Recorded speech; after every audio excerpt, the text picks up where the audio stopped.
इस वीडियो से टेंस का मसला जिंदगी भर के लिए हल हो जाएगा और जिसको टेंस आता है उसको पूरी अंग्रेजी लिखनी आती है। आप हाउसवाइफ हैं, आप प्रोफेशनल हैं या किसी भी क्लास के स्टूडेंट हैं, टेंस इससे सीख पाएंगे और करेक्ट अंग्रेजी लिखना सीख पाएंगे। तो चलें स्टार्ट करते हैं। तो मैंने आपके सामने अभी कहानी रखी है बाबा टेंशन की। ये बाबा टेंशन कौन है?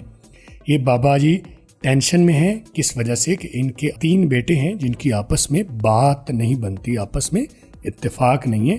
तो बाप बड़ा परेशान होता है जब उसके बेटों की आपस में बात ना बनती हो, इत्तेफाक ना हो। तो बाबा आपस में इन बच्चों की आपस में ना बनने की वजह से टेंशन में है। क्यों टेंशन में है? क्योंकि बच्चे आपस में लड़ते रहते हैं, उनके झगड़ते रहते हैं, उनका आपस में कोई हुस्न इत्तेफाक नहीं है। और इसके बाबा जी के 3 बेटों के नाम क्या है? प्रेजेंट, पास्ट और फ्यूचर। पहले भी बता दिया। तो ये इनका इत्तेफाक क्यों नहीं है? जब प्रेजेंट बोलता है तो वो बोलता है, हूँ। जब पास्ट बोलता है तो वो बोलता है था, थी, थे। जब फ्यूचर बोलता है तो वो बोलता है गा, की, गे। तो बाबा जी परेशान है कि कोई ऐसा तरीका निकल आए कि इनकी आपस में बात एक हो। तो बाबा जी अपने बेटों की बेइत्तेफाकी की वजह से टेंशन में है। इस सारे सबक की PDF किताब का लिंक मैंने नीचे डिस्क्रिप्शन में डाल दिया, वहां से जाके फुल PDF डाउनलोड कर लें। तो इस टेंशन को हम कह सकते हैं कि बाबा टेंस हैं या बाबा टेंशन में है। बाबा टेंस या बाबा टेंशन, समझ गए आप? तो अब आपको पता चला कि टेंस का नाम कहाँ से पड़ा।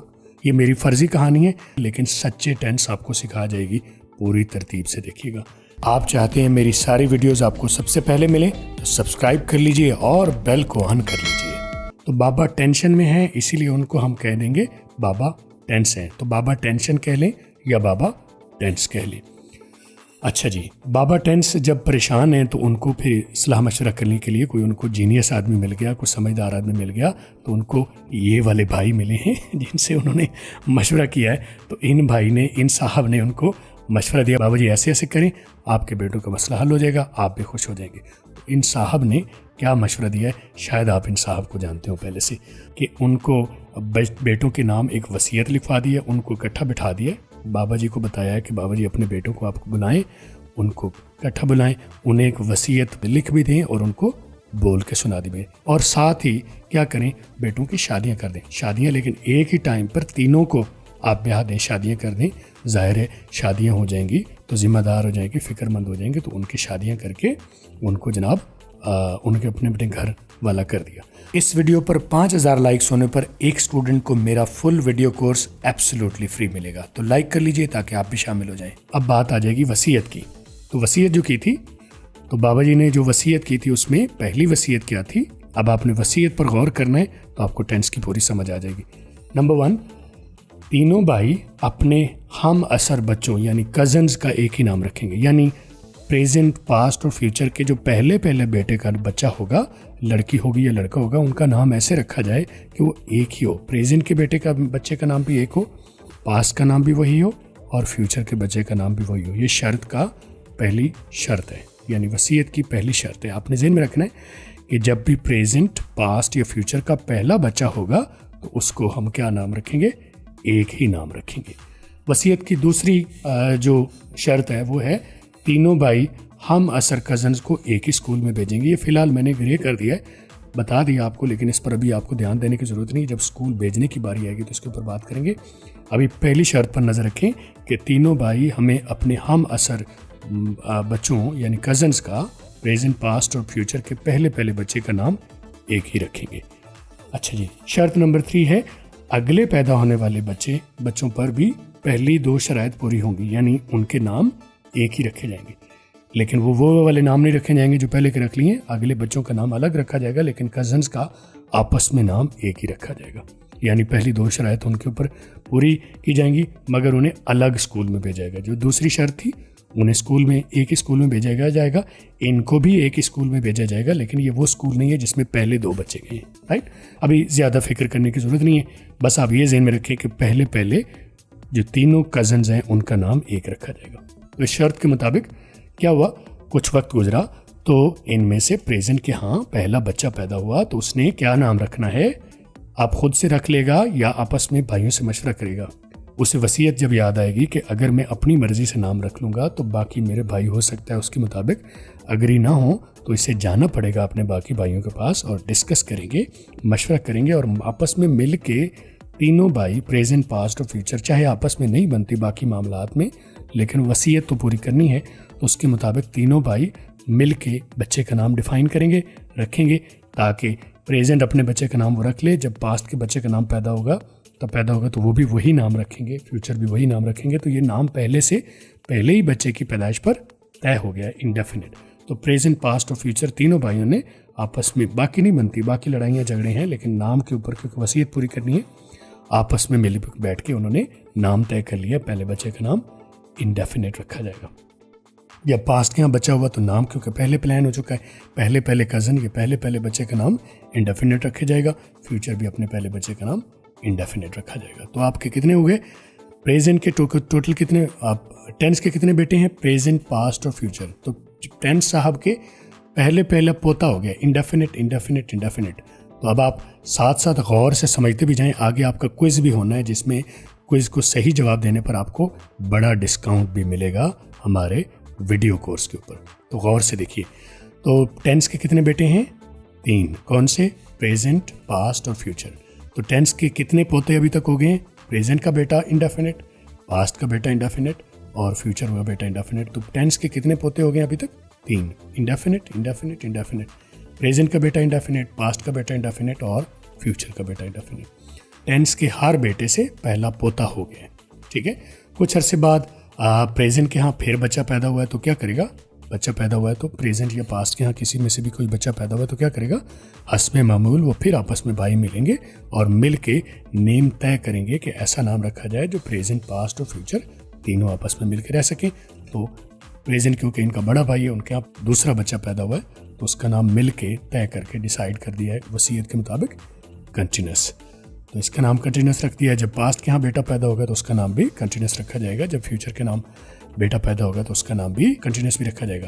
तो अब तक क्या हो गया, टेंस के कितने पोते हो गए, टेंस के टोटल बेटे वही हैं, प्रेजेंट, पास्ट और फ्यूचर। टेंस बेटे 3 ही हैं, लेकिन पोते कितने हो गए, 3 पहले थे इंडेफिनिट के और 3 अब 2 और हो गए कंटिन्यूस। तो टोटल टेंस के कितने पोते अभी तक हो गए, 6 पोते हो गए। इंडेफिनिट 3 इंडेफिनिट और 3 कंटिन्यूस, टोटल 6 पोते हो गए।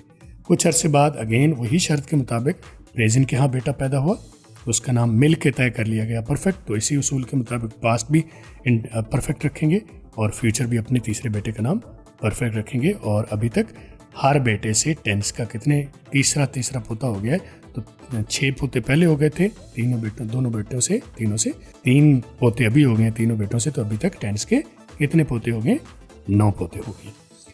तो इतना सारा कुछ करने के बावजूद जब उन्होंने देखा आपस में मिल के अगले बच्चे की जब सोच पड़े, उनको सोचने लगे कि क्या नाम रखें, कि ऐसा क्या हुआ है, हम गौर ख्वास तो करें, नाम तो हम रखे जा रहे हैं, ऐसा क्या हुआ है कि हमारे बाबा जी ने, हमारे बाप ने हमारे साथ ऐसा क्या कानून लड़ाया है कि हमें उसने आपस में नाम तो रखवाए हैं, लेकिन नाम रखवाने का मकसद और क्या था।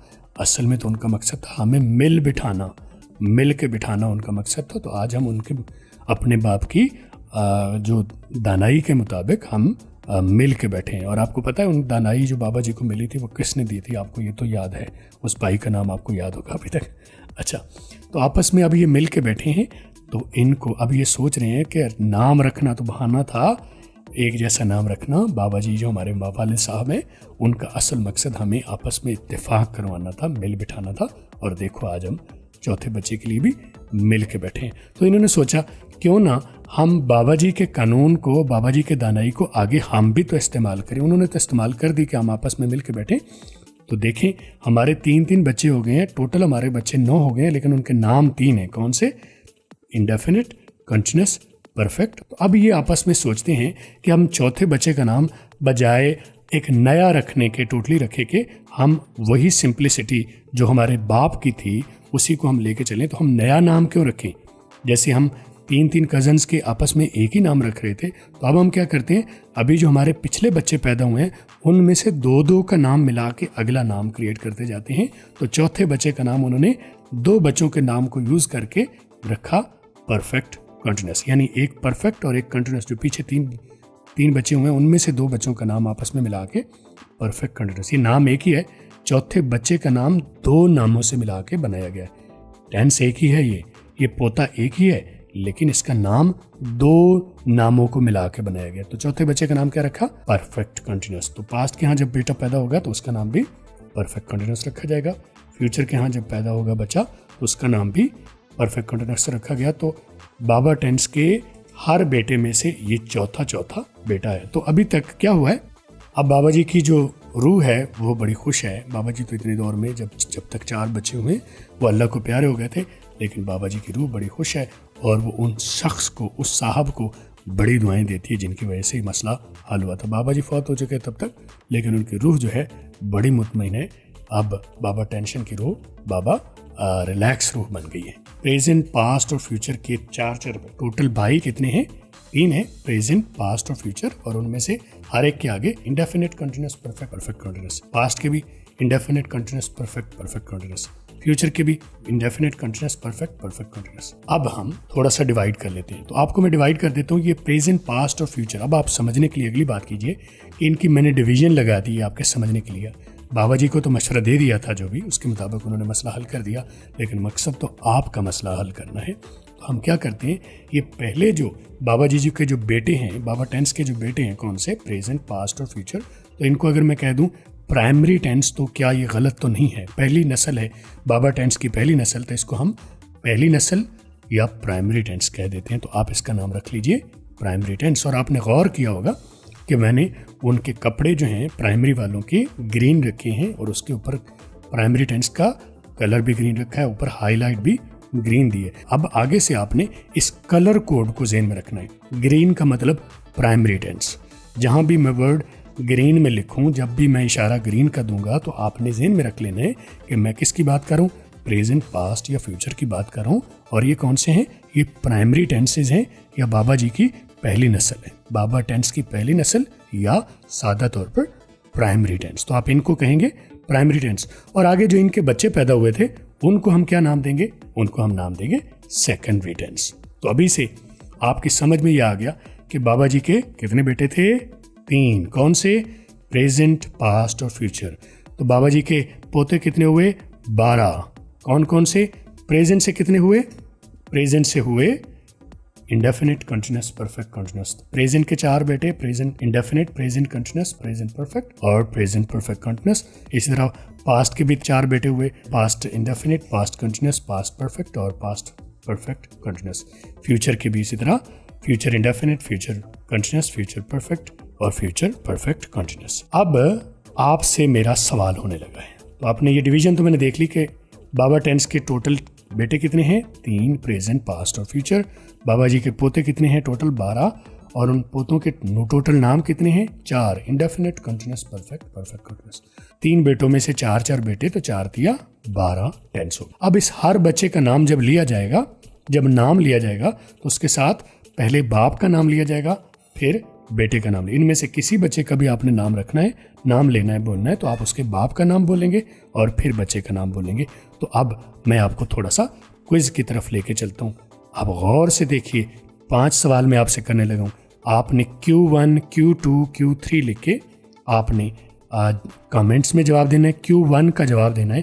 मैं सर्कल करने लगा हूँ इनके ऊपर, आपने बताना है इसका मुकम्मल नाम कौन सा है। यानी कैसे बताना है?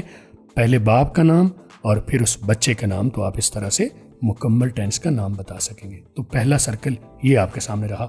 आपने बताना है ये वाले टेंस का नाम क्या है। मैं आपके सामने काउंटिंग करता हूँ, आपने बताना है टेंस। आप कमेंट में बताइए, Q1 लिख के आप बताइए टेंस का नाम।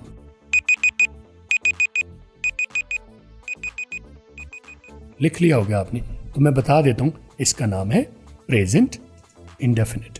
यानी इधर से बाप इसका प्रेजेंट है, बेटे का नाम इंडेफिनिट है। क्वेश्चन नंबर 2, 1 आपने ठीक कर लिया होगा, मैंने आपकी हेल्प भी कर दी। क्वेश्चन नंबर 2 आपके सामने है, इसका नाम भी उसी तरह से मैं सर्कल करूंगा। आपने अपनी समझ के मुताबिक कमेंट्स में Q2 लिख के उसका नाम लिख लेना है, फिर मैं भी बताऊंगा, लेकिन अपनी जीनियस आप इस्तेमाल कीजिए। Here is the circle. आपने इस बच्चे का नाम बताना है कि इसका नाम क्या है। Q2 का जवाब क्या देंगे?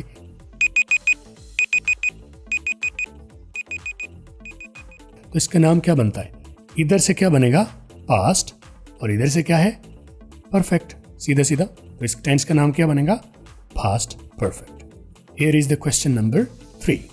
क्वेश्चन नंबर 3 लिखिए और मैं सर्कल करने लगा हूं। आप इसका जवाब पहले कमेंट में लिख लीजिए, फिर मैं जवाब देता हूं। हियर इज द क्वेश्चन, ठीक है। Q3 का क्या जवाब है,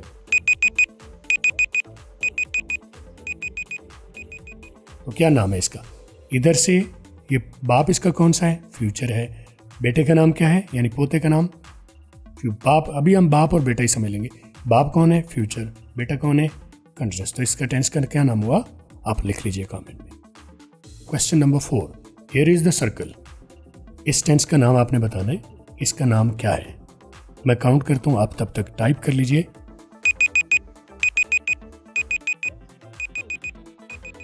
तो जवाब दे देता हूं, बाप इसका कौन है, फ्यूचर है। बेटे का नाम क्या है, परफेक्ट कंटिन्यूअस है। तो टेंस का नाम क्या हुआ, अब आप बता सकेंगे, फ्यूचर, इधर से परफेक्ट कंटिन्यूअस। तो क्या हुआ, फ्यूचर परफेक्ट कंटिन्यूअस। आपने लिख लिया होगा। लास्ट क्वेश्चन है और आपने इसका नाम बताना। वो सर्कल मैंने लाइन पहले खींच दी थी, इसका नाम बस आपने बताना है। पहले आधा जवाब तो मैंने पहले आपको दे दिया।